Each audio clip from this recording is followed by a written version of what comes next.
Hello, everybody. We're going to get started with today's program, but feel free to continue your lunch. I'm Jody Schneider. I'm the president of the club and senior international editor at Bloomberg News, and want to welcome you all. Thank you for joining us. We have a fun lunch today. Sometimes our topics are really serious. This is serious, but it's also fun.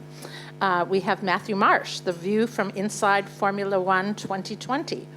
I'm not going to spend a lot of time introducing Mr. Marsh because we're going to have a video in a minute, which introduces him better than I could. But I will say that when we sent this flyer out earlier this month, we said, oh, the racing season's due to kick off in Melbourne on March 15th. And what will happen? Well, now, it obviously didn't happen, and that's going to be part of what we talk about today, what we think is going to happen with the racing season, and if the racing season doesn't happen, what does that mean, and what does that mean for the future? So let me just tell you a little bit about Matthew Marsh. Most of you are very familiar with him, but he's a Formula One analyst and presenter for Fox Sports Asia. Having enjoyed a successful career as a professional racing driver, he winning the 2004 Carrera Cup Asia, he has become, he's worked in both motorsport media and the commercial side of motor racing. He will be in conversation with our own Tim Huxley, who's the second vice president and treasurer of the FCC, and an occasional motorsports commentator and correspondent. So I give you Matthew Marsh and Tim Huxley. There's a few technical issues. Right, that's better. Before we commence, we're just going to have a short video showing some of Matthew's exploits and introducing him. So let's get this done. I'm doing the pressing of the button. Yeah, you're the technical chief. I normally have people doing this for me. And those of you that know Tim know why I've brought a glass of wine with me. So anyway.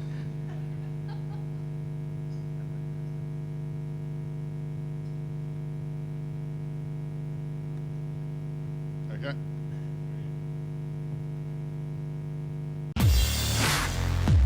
Matthew Marsh is a marketing consultant and F1 TV analyst. His agency, EDJ, helps brands assess and enter into partnerships in motorsport. He's worked with companies such as Budweiser, Epson, Gillette, Hisense, NTT, and X-Men. For marketing inspiration, Matthew hosts Campaign's Agency of the Year Awards and the Cannes Lions International Festival of Creativity. Thank you very much. Nice shirt. Thank you. Don't go away. As a racing driver, he's won the Porsche Carrera Cup Asia. Wake up, Asia, and smell the coffee. You've got a new champion. It is Matthew Marsh. Was the first to represent Hong Kong in the Le Mans 24 Hours and to score an FIA World Championship point. That'll do, I think. For F1 fans in Asia, Matthew's a familiar face as the on-site reporter and studio guest for Fox Sports. I think we'll look back at this weekend and say this was the day that Charles Leclerc became #1 Ferrari driver. Ooh, Matthew. We weren't allowed to interview you at Ferrari. Excellent thing for me. You know, he's had a bad day, got no idea. And when he's had a good day, he just continues talking for about 25 minutes. You know, first I was born, then I went to school. Where are you going with it? Sebastian, my wife sent me a text message that reads, yes, yes, yes, 8 exclamation marks. My man did it, 4 exclamation marks, and 12 smiley faces with love hearts in them. I think that's that. Do you think that's an overreaction, or is that how you feel about it? No, I think she's got a point. So, you know, happy wife, happy life. So I'm sure I could help you out. Right, there we are. I don't think we need to go through that. So thanks for that. That's great. Bit of marital guidance at the FCC. You don't normally get that from a 4-time world champion. Yeah. So Matthew, welcome. What we're going to do is we're just going to have a bit of chat here, and then we're going to throw it open because I'm sure there are plenty of in-depth questions to pose to our expert. So let's get kicked off. Matthew, Melbourne. Why did it happen the way it unravelled? And with hindsight, should the decision have been made sooner to cancel the event? The announcement came 2 hours before first practice. When did you become convinced it was going to be a call? Well, I actually took off from the airport before the announcement was made. So you can get an idea of when I was convinced. And I was convinced that it wasn't going to happen when McLaren announced they were withdrawing from the Grand Prix. And that was because the guy who runs McLaren now, Zach Brown, I worked for him for 7 years, and it was exhausting.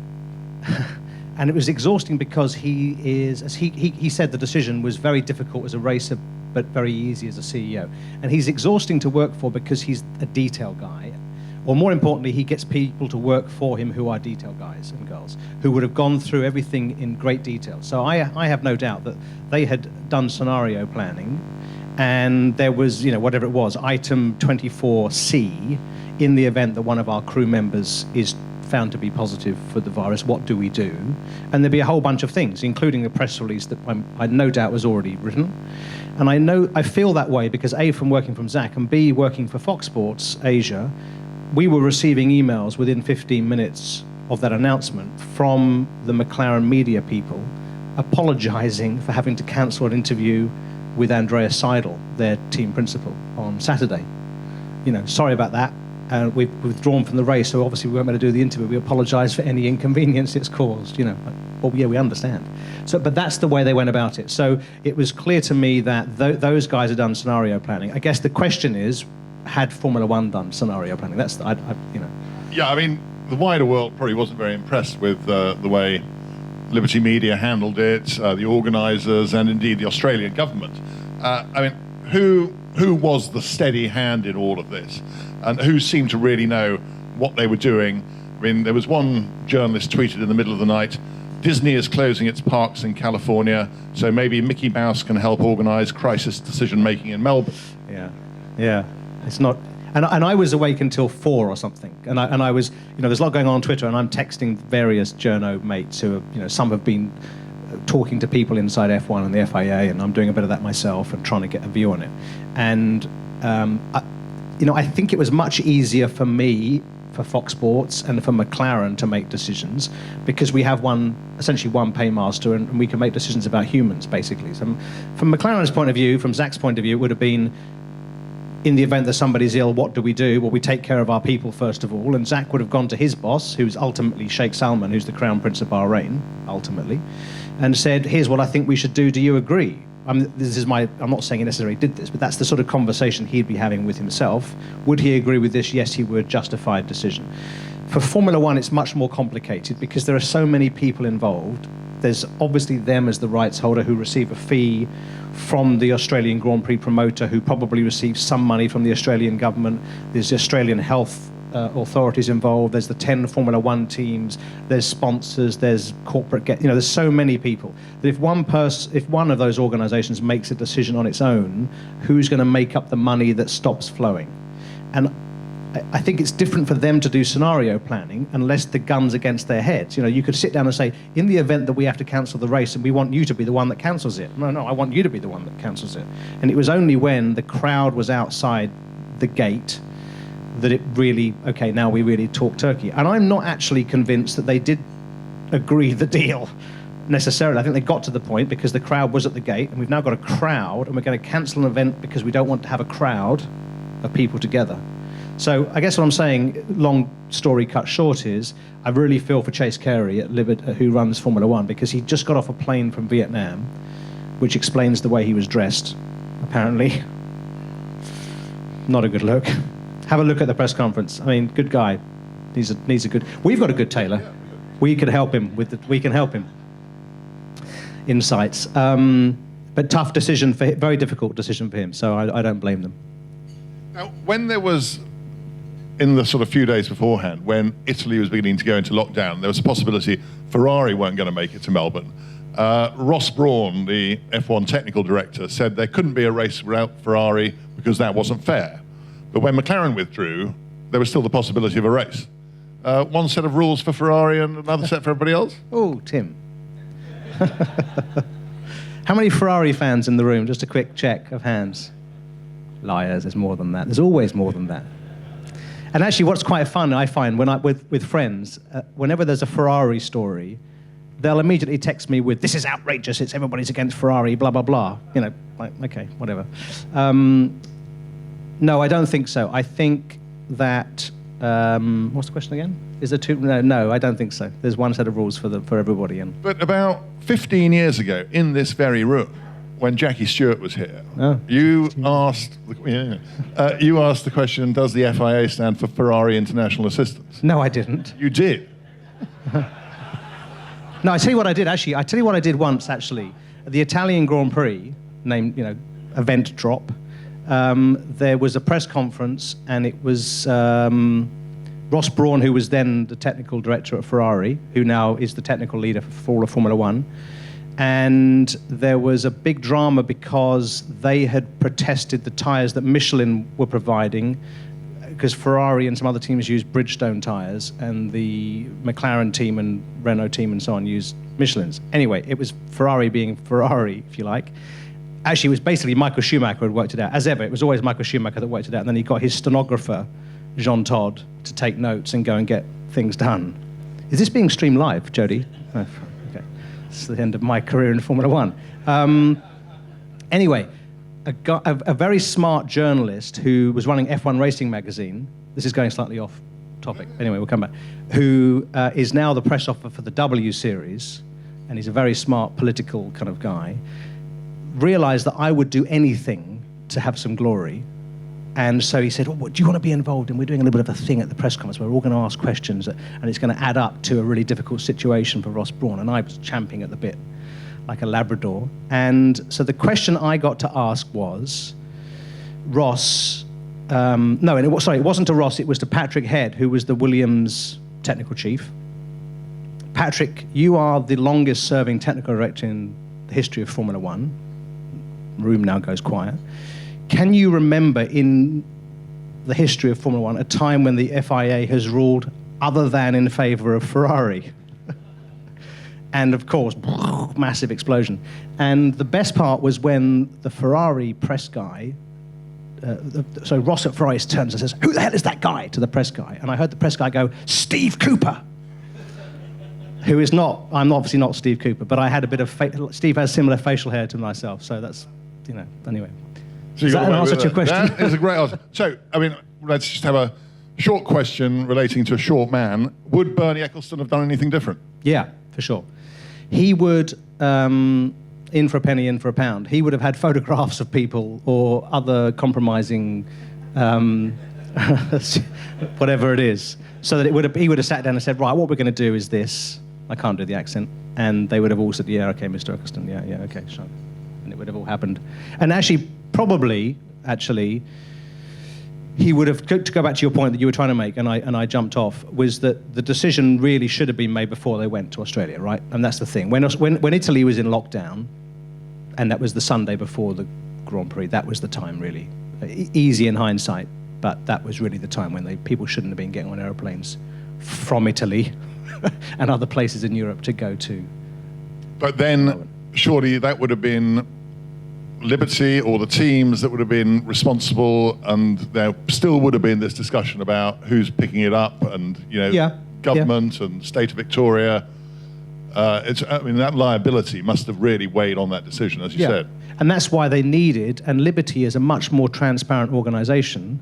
And us in Hong Kong, this is a debate we've been having for the last 9 months about transparent organisations and leadership and so on. What they actually needed was, I've got these pictures here that are really quite interesting, and I won't send them to your wife, but I'm thinking we should cancel the Grand Prix next weekend. What do you think? That sort of. It's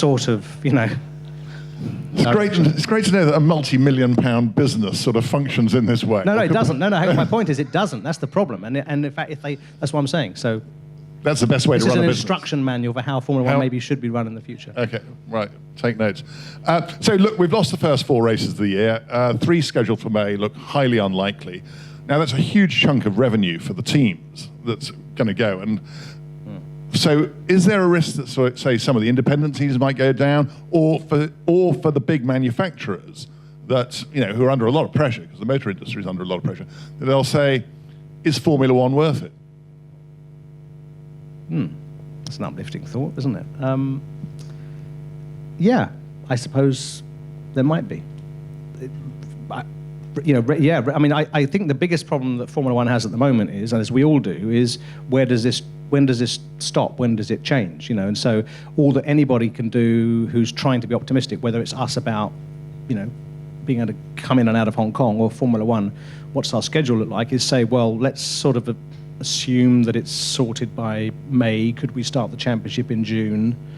If we start the championship in June, that means there's 15 races that are scheduled. There's some races we've postponed. Can we fit those back into the calendar? And I've, there are circulating in the media certain suggestions of a calendar that show 18 or 19 races. I suppose it's going to be really difficult to handle in a short space of time, isn't it? I think so. I think that's so. All they can do is make a plan and say, in the event, hopefully, that this happens, then we'll start in June. And the idea that you've seen it, I'm sure, any fans, is that we start in Baku at the beginning of June. We then go to Canada, blah blah blah, and in the summer break, which is not going to be a summer break, it's happening now. Summer comes early. See, that's good news. Summer comes early. We'd fit in the Dutch Grand Prix in that gap, and then I know China had already agreed to have a date in November with the Brazilian Grand Prix moving, and then Abu Dhabi and Bahrain will happen at the in sort of beginning of December, basically. And Vietnam, fingers crossed, hopefully will happen also at some point in that. I know they also wanted a date in November, so November's looking pretty busy for Formula One, but I can't really answer your question on the income side because, the different teams have different amounts of money in the bank. But on that revised calendar, I mean, some races, as you say, Vietnam, Holland, and Bahrain are getting reshuffled, but they're dropping Monaco, which was supposed to be the jewel in the crown. Is that because Monaco doesn't pay a fee, but Bahrain pays an awful lot? He's very cynical, don't you think? Well, it was Lewis Hamilton who said, cash is king. Yeah, he did. That was quite an interesting press conference, by the way, because you got someone talking about the virus and about everybody being together to a packed room of media. And then the four guys sitting very close to each other as well. It was weird, and you could see Lewis's mind working. And I think Lewis is a really good person. He's an unusual person, and for all sorts of reasons. And one of them is he's a global megastar. But I really always believe that he's good heart or whatever the cliche is. But he's somebody who he knows what right and wrong is. And he'd gone to Australia the week before the Grand Prix, and he'd gone up to the Blue Mountains. He wanted to see what people were doing about restoring the wildlife and all this sort of stuff. And he publicises things, and he speaks out, and so on. What I'm doing here is not answering the question you asked because it was difficult to answer. Okay, so you want to skirt that one about whether they just chase the dollars? I don't mind if you do. Yeah, of course they do. Okay. I mean, Monaco is difficult, isn't it? Because it's an amazing event. Who's been to the Monaco Grand Prix? Anybody? Yeah, it's an amazing event, right? But it's quite difficult to put on because it means basically closing down the city. And it's not entirely popular with the residents of Monaco, most of which weren't born there. They're there for different reasons, to do efficiency, I think they say. Maybe the internet's very powerful, I don't know. And so they probably don't want the place closed down in the middle of summer when they rent out, I don't know. So moving on. Yeah, well, just going back to Hamilton, I mean, he seems likely, provided we have a season, that he'll carry on breaking all of Schumacher's records. And as you said, he is a special person. I mean, you've interviewed him quite a lot, but he still divides opinion. I mean, shouldn't we all just actually be sitting back and enjoying seeing somebody who is one of the greatest of all time at the top of their game? And I always think, I look back on, say, Ayrton Senna, and people really only realised how great he was after he'd gone. I mean, what... It's like you, Tim. The truth will come out eventually. Those pictures I was talking about. So, yeah, I mean, Hamilton, how long do you think he's got left? And what drives him at the moment? Well, that clip that I don't know whether it's really clear. What I was saying on the show about Lewis was that, because when they come out, the drivers at the end of qualifying or at the end of the race, they come to what's called either the pen or the scrums, because we're all tight together. And they go round, the drivers go around, and we interview them. And if Lewis has had a bad day, doesn't often make a mistake. If he's had a bad result, it's sort of monosyllabic, and he doesn't have much to say. So, what happened? And I've been trying. I would try and get him to speak by saying something like, "Oh, Lewis, I noticed in the middle sector." Already, I'm in trouble because I'm trying to be clever, right? In the middle sector, you were 0.2 slower than the Ferrari. His answer was, "Were you watching the race?" Oops, I was in traffic. I was like, "Oh, okay, right. Well, I won't try and be clever." So when he's had a bad day, he's not very helpful. When he's had a good day, It really is. Like, oh God, here we go. Here comes the Messiah. I mean, it's just, you know. And I'm saying that to start with because I want to just give the flip side to that. Is the reason he's like he is that to him, he's worked incredibly hard and continues to work incredibly hard. And that's, you get that from third hand, from people that work with him. Here's a guy who, wow, his work ethic is incredible. For a guy who's that rich, that much success, still isn't satisfied for himself. You know, he believes he was, whether he believes he was given talent by God or his parents worked so hard, whatever it is, that combination, he thinks, I have to just keep on pushing until I can't push anymore, and I have to beat anybody who comes. So the work ethic is incredible, which makes him painful, because if he's not the fastest, he can't accept that, because he believes, correctly in my judgment, he's the best guy out there. So if he has a bad day, he's really annoyed with it. And on the flip side, if he's had a good day, he feels now he wants to be cheerful and friendly and helpful. And, you know, you're holding a microphone like this. You know, your arm becomes a bit tired after a while. So, I mean, how much has he changed from 15 years ago when we saw this sort of young kid in Macau? I think he's the still... bling has been a new arrival. The bling is incredible, right? I mean, it is. It just grows continuously. He has a scooter. Have you seen the scooter? He has this scooter thing. And he... He has a scooter, which is because he doesn't want to be photographed. He's got something about his image. He doesn't like people taking pictures of him. It's weird for a guy who's... But it's something to do with, I think, it's something to do with spending time with celebrities and agents and so on, and this is your image, you need to protect it. So one of the challenges as a TV interviewer is that you're doing this, but he's bobbing because my camera's okay, but there might be somebody behind with a camera lens. In the TV pen, which is not really supposed to do. It's the TV pen. That's why. So once I'd realised that was his problem, I now block photographers from, because they've got plenty of other. But that's what he's doing. That's why sometimes he's doing that. He's covering his face. So he's got that going on. But is he the same person? Yeah, he was super talented, wasn't he, at Macau? I mean, he should have won the Macau Grand Prix, and he's not getting any slower. Well, yeah. I mean, he's still at the top of his game, but we're seeing a bit of a change of the guard. With the emergence of Leclerc, Verstappen, and a few other young chargers. I mean, how close are they to being the complete package and being in a position to challenge Hamilton? Or is it just a case of give them a Mercedes and they'd be on it? Yeah, it's a difficult one, isn't it? Because we can't compare them in the same equipment. My view, this is the throw out to the Dutch people in the room, is that, you know, Max Verstappen is... He's about as... He's the one you rate the highest, isn't he? He's really... I mean, we've seen it. The speed he has, his ability to just go round and round and round and round and round at the absolute limit without any mistakes is impressive. That ability to concentrate and deliver. And, you know, Leclerc is another one that's coming, and he's very quick. It's a little bit too early maybe for him. He's only been in Formula 1 for 2 years, so let's see. But Verstappen also has that. If you watch him in TV interviews, you can see it. He's very difficult to interview because he gives 2-word answers. Because his motivation is get this done as soon as possible and get back to doing what's going to make me faster, which is not entirely helpful in an interview. So you have to try and come up with questions where the answer can't be yes or no or a number, or, you know, it's quite taxing. And yeah, I mean, you saw Kimi Räikkönen in that video, who was never the most eloquent person. And apparently there was a bit of an argument between Räikkönen and Verstappen when Räikkönen accused Verstappen of not trying hard enough, because then he didn't come third in the World Championship, so Räikkönen had to go to the prize giving instead. Yeah.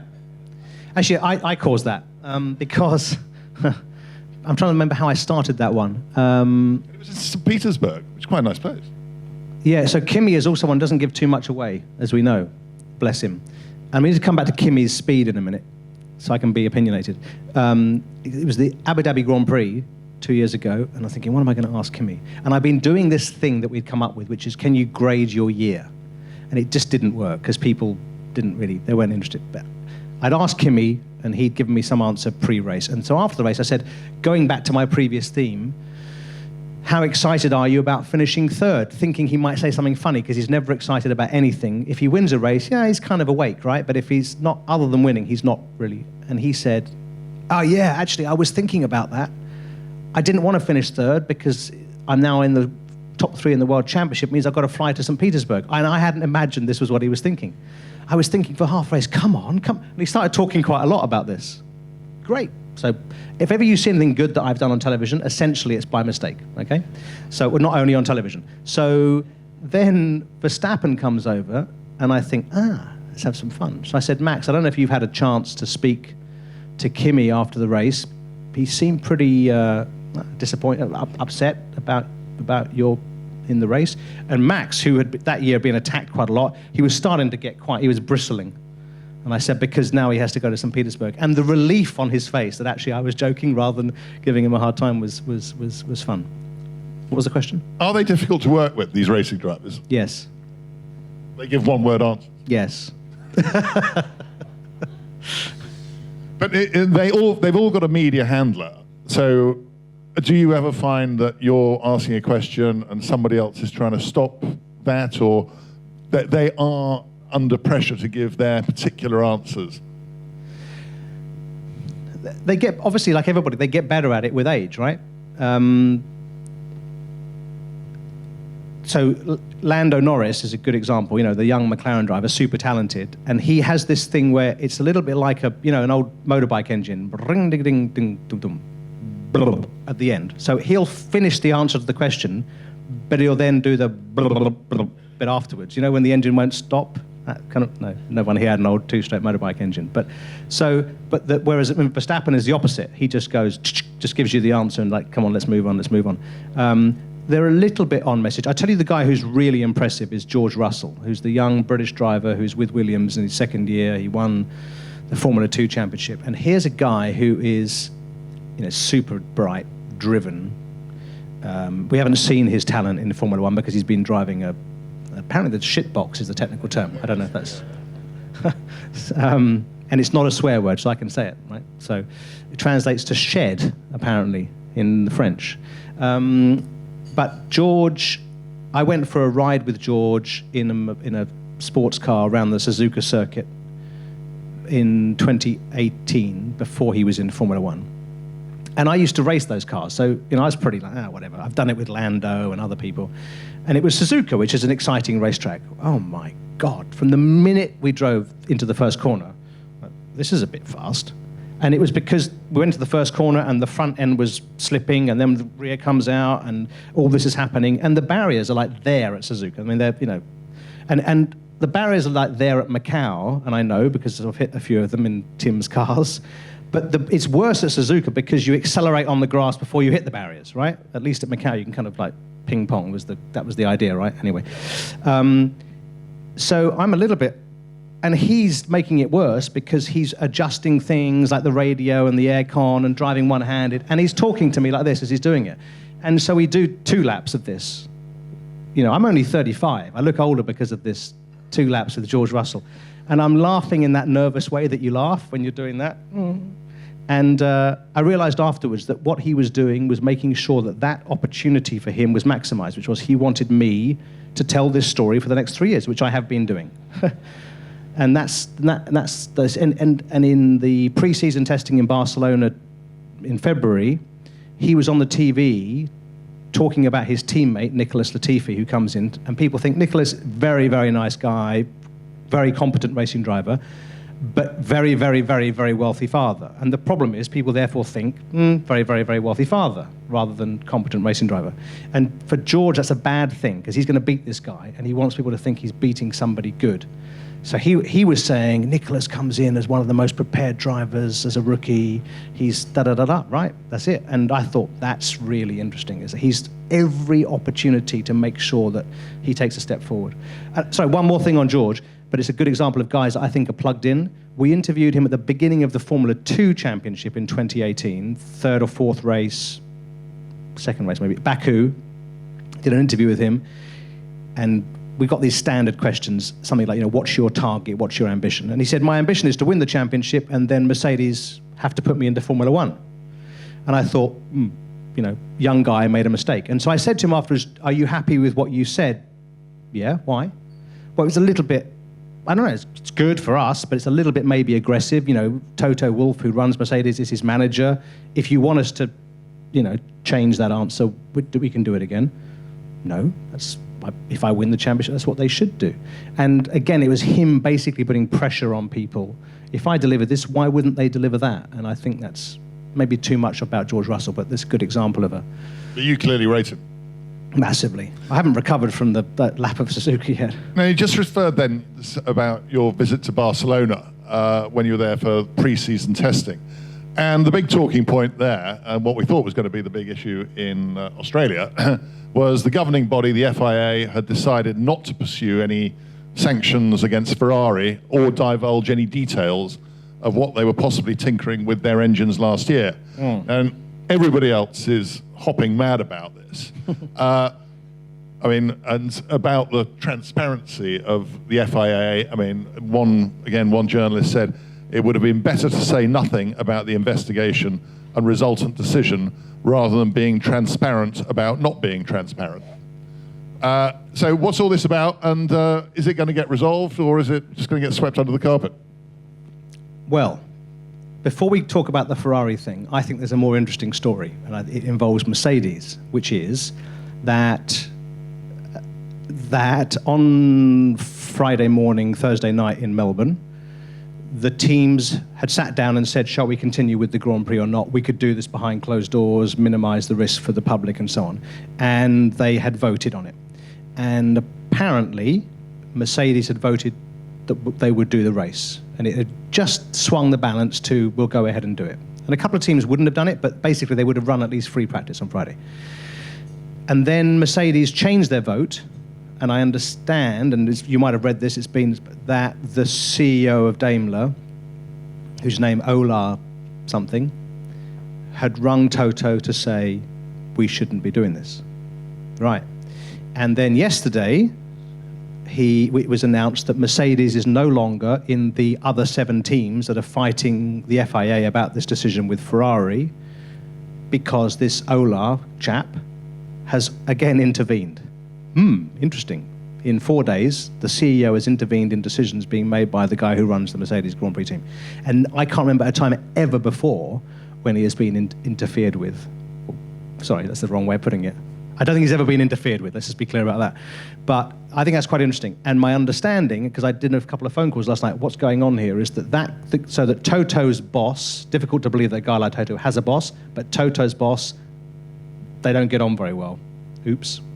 And that, of course, changed. It was I think summer of last year this guy took over. So I'm just changing the subject slightly because I think Mercedes' future in Grand Prix racing, Toto's future running the team, blah, blah, is kind of going to be an interesting story as the year goes on. And it's not 2 interventions in 4 days is not a good sign, is it?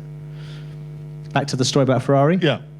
Okay, so the story as I understand it is that there's a fuel flow meter, and it measures the amount of fuel that goes from the fuel tank, obviously, to the engine. And the maximum amount of fuel that can flow at any one time is 100 kilograms per hour. That's the rate.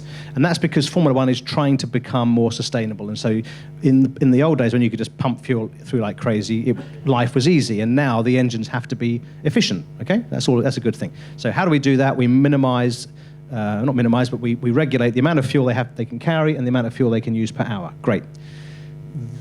Some people think that Ferrari found a way for that meter not to be reading accurately, and it might have been somebody said that if you run a cable next to that cable and it's powerful enough electronic signal, it might interfere with that signal and blah blah blah blah blah.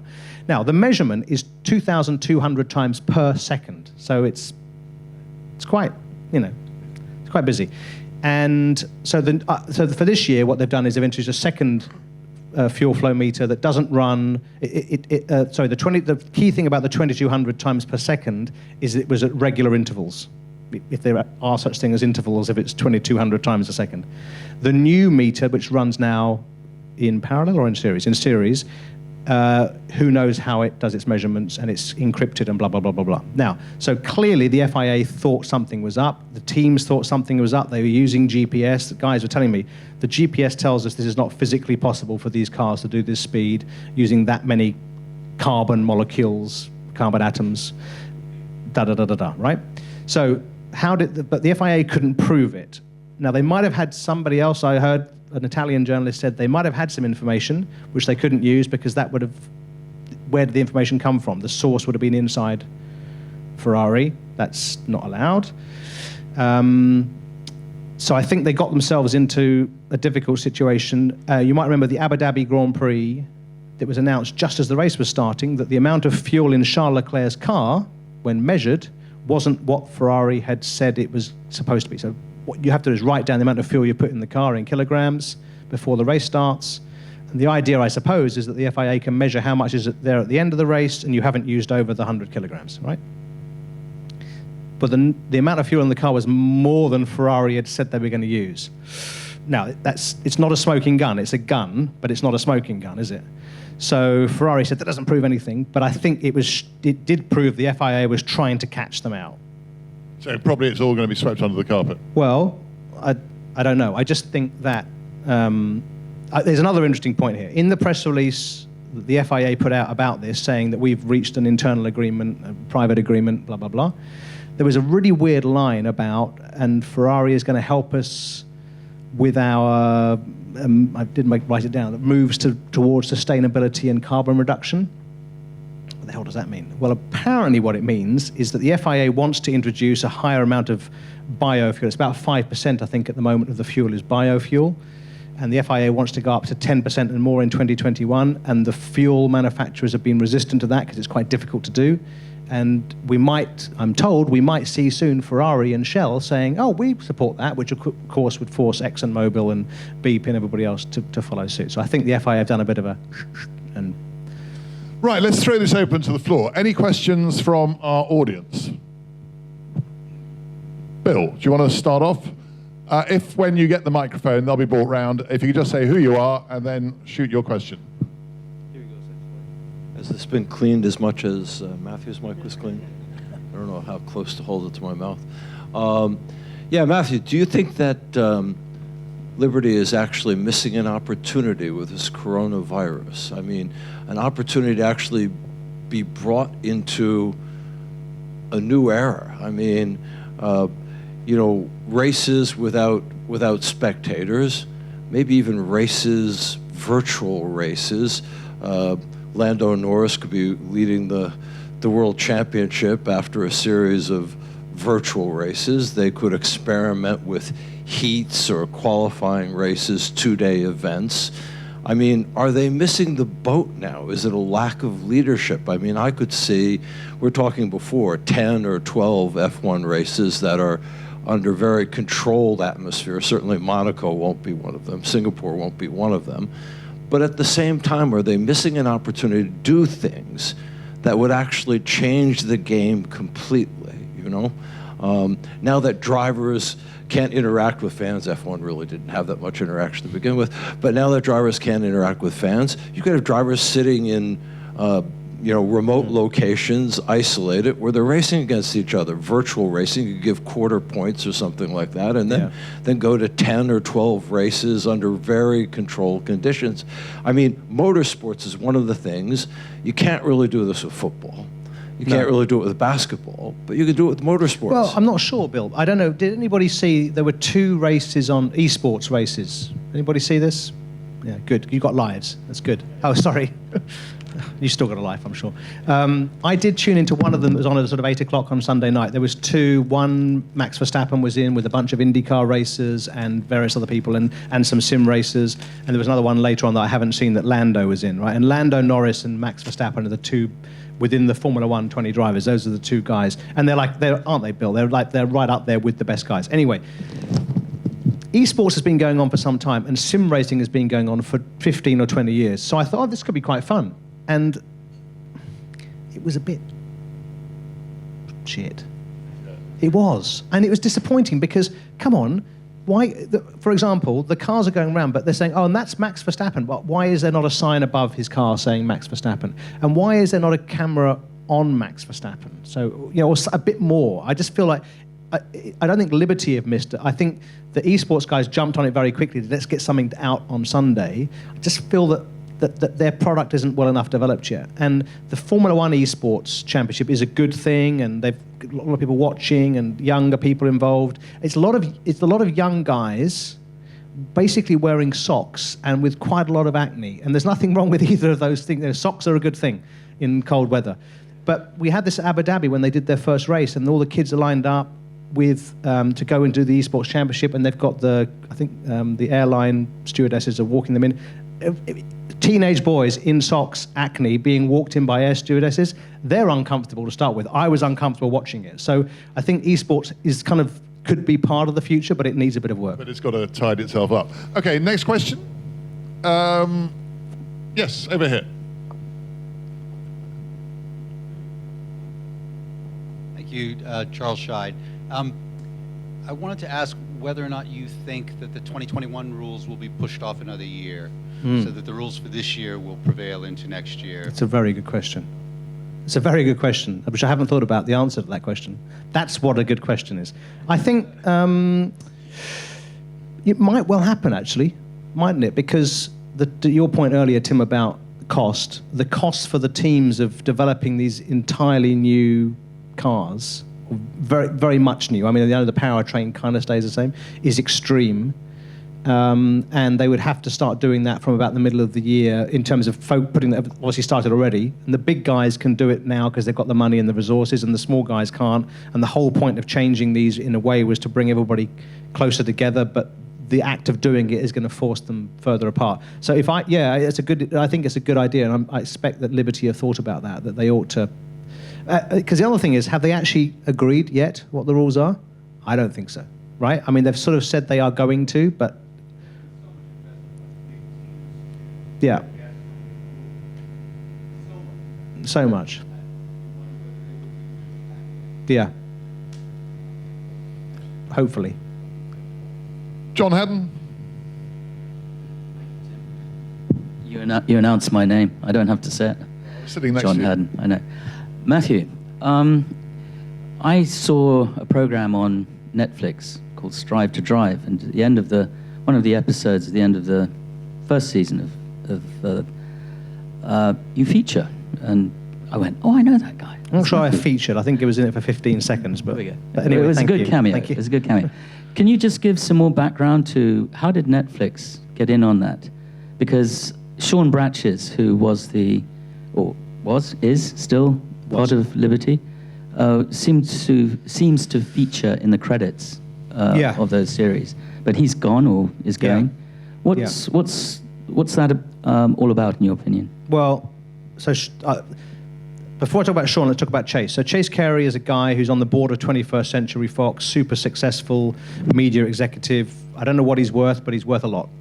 And he decides to take the job of running Formula One post Bernie Ecclestone. And there's something in recruitment which is never be the guy that follows the successful previous CEO, right? I mean, so when you see Chase, he looks pretty tired. And I've emailed with him, name drop, but I'm in Hanoi. I know should we meet for a coffee? And he said, hey, I'd love to, but I'm stuck in a hotel airport in Hong Kong, and then I'm going to go to Hanoi for 12 hours, and I'm flying to, I can't remember what it was, and then to Los Angeles for a board meeting, and then I've got to be in, really? Now, great that the guy cares about his job, but I wouldn't be doing that if I had the money I presume he has. Sorry, in case you were going to.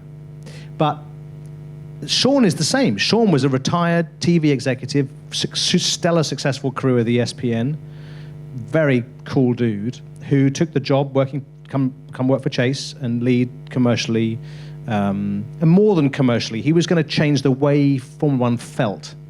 Because previously, when you were in the paddock, when you went to the paddock, you put your, that thing, when you've seen it, your pass has a picture of yourself on it, so you feel important.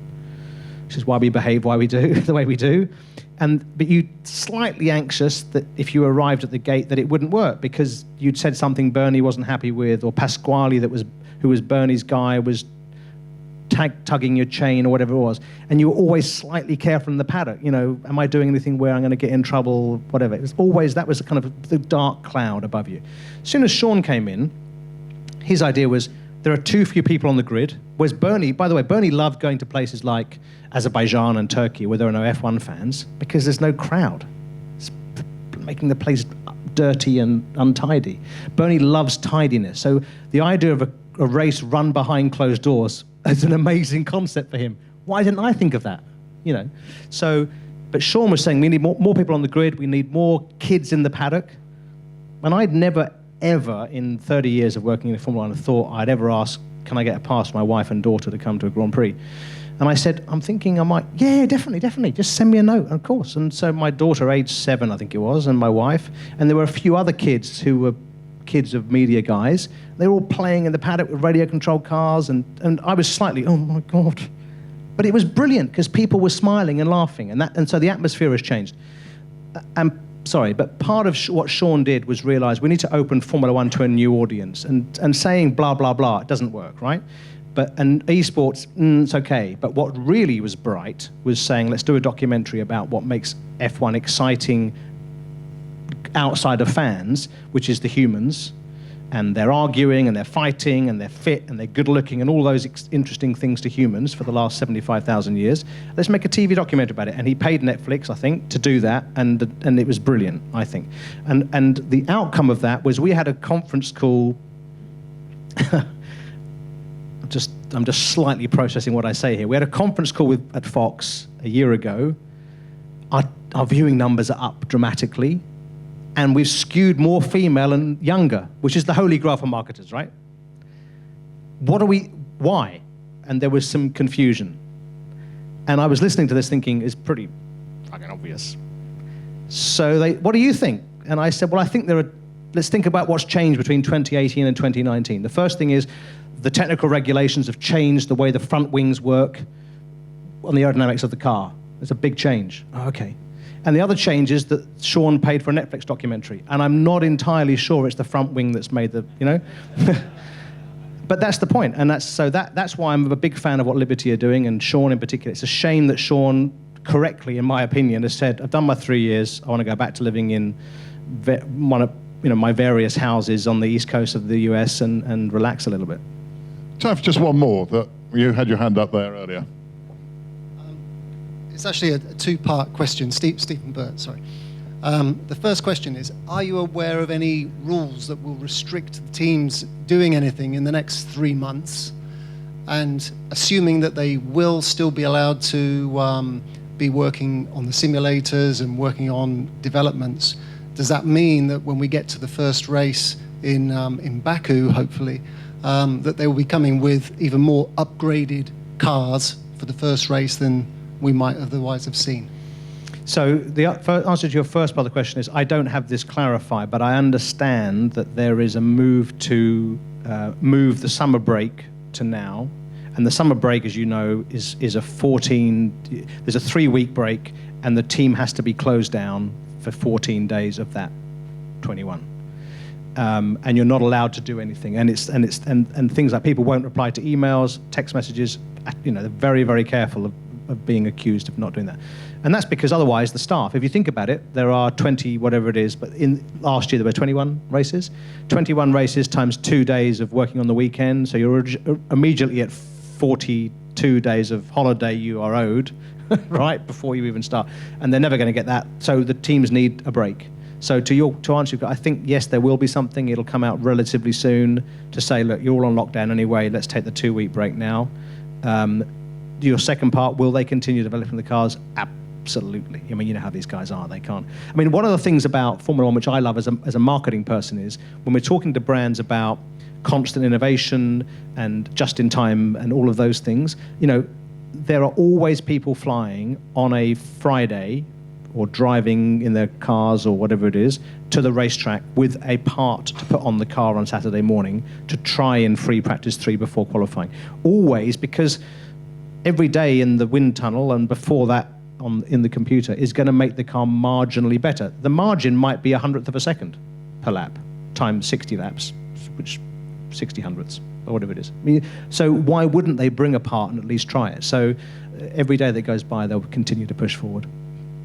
Thanks, Matthew. We have unfortunately run out of time, so I'd like to thank you very much for all those insights, and I hope that everybody got a bit more knowledge about a sport that isn't actually functioning at the moment. So, Matthew, thanks very much for coming. My pleasure. Look forward to having you again, and as always, we never let anybody leave the FCC empty-handed. Is it a tie? No. Thank you very much.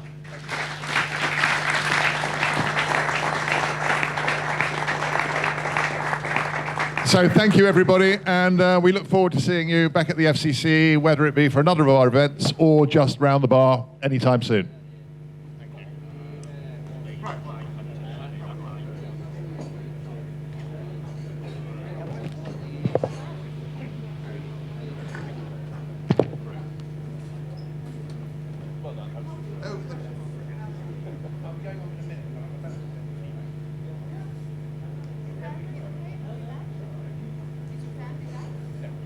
They're not going.